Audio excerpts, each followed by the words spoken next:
નમસ્કાર મિત્રો, કેમ છો? મજામાં છો ને? આજે હું કોઈ રાજકીય વાત કરવા માટે નથી આવ્યો, પરંતુ એક ખૂબ જ ગંભીર વિષય પર ચર્ચા કરવા માટે આવ્યો છું કે સરકારે જે અરવલ્લીની પર્વતમાળા અને જંગલો જે કાપવાનો જે નિર્ણય લીધો છે તે ખૂબ ગંભીર બાબત છે. આજે હું બસ એ જ વિષય પર એક ચેતવણી આપવા માટે આવ્યો છું કે સરકાર અરવલ્લીની પર્વતમાળા અને જંગલો કાપવાનો જે નિર્ણય લઈ રહી છે, પણ શું કોઈ વિચાર્યું છે ખરું કે આ નિર્ણયની કિંમત કોણ ચૂકવશે? અરવલ્લી માત્ર પથ્થરો નથી, આ આપણું ઓક્સિજન છે, આપણું પાણી છે, આપણું ભવિષ્ય છે. જો આ જંગલો કપાશે તો ગરમી વધશે, હવામાન બગડશે અને શ્વાસ લેવો પણ મુશ્કેલ બની જશે. અરવલ્લી ભૂગર્ભના પાણીને બચાવે છે. આ પહાડો વરસાદના પાણીને જમીનમાં ઉતારે છે. જંગલો કપાશે તો નળ સુકાશે, ખેતી નાશ પામશે અને લોકો ક્યાંક ને ક્યાંક પાણી માટે પણ લડશે.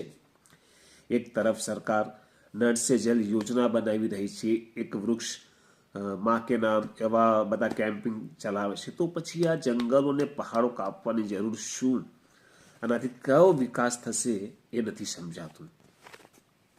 બીજી તરફ જોઈએ તો કોઈ કહે છે કે વિકાસ થશે. આવા અનેક લોકો, આપણે કંઈક બોલીએ એટલે લોકો તો કહે છે કે ભાઈ નાના દેશના વિકાસ માટે છે, આનાથી વિકાસ થશે. પણ હું કહું છું કે ભાઈ કયો વિકાસ થશે?